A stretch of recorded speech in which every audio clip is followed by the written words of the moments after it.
am going to show you how to make a sensory bottle. Here is one that I've made before. It's quite a little bottle and it's a little bit like a kaleidoscope with things that move around on the inside. It's a nice thing to be able to turn upside down. You can use it like a kind of a timer. Sit and watch everything until it stops moving. Give it a shake. Watch the bubbles. It's a really nice calming thing, and the activity itself, you know, with supervision, if you can put things in things, you can make it. So that's what it's going to look like when it's finished, and we're going to start. So here is my pot, 2/3 full of water. We start off by putting some glitter in. I have got this glorious turquoise glitter. I'm going to add that in first. Be generous with the glitter, always generous with the glitter. More is more. There we go.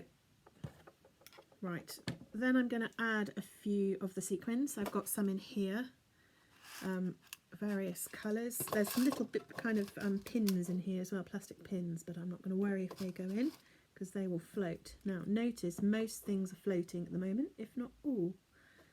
There we go. Be generous. Makes it more exciting. I've got some of these little tiny things here as well, which are sort of somewhere between glitter and sequins. I don't know what you call them really. I'm going to put some of those in.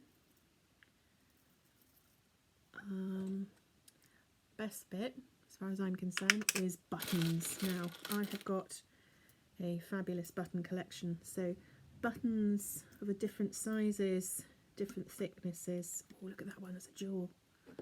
And a dog hair. I suggest don't put dog hairs in. Pop those in. Oh, and flowery ones. Nice. There we go, look, flower shaped ones. Things that are fun to spot, because once they're in there, there's all sorts of different games you can play with this. You can play I Spy and, well, that's about it really, to be fair. But right, so that's in there. Buttons and things like that. And then the exciting bit that we're going to add is the oil. Now the oil is going to change the speeds with which things sink and then rise up to the surface. Yep, I have just poured it on the table.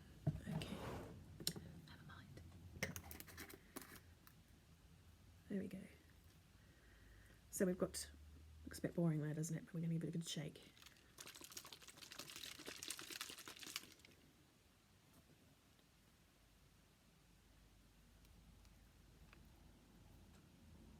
There we go. It's really interesting. Some of the things I've noticed really do stick around the edges and other things just go up and down. But there we go. It's a 2-minute craft. It's really easy to do and they look really pretty on the windowsill.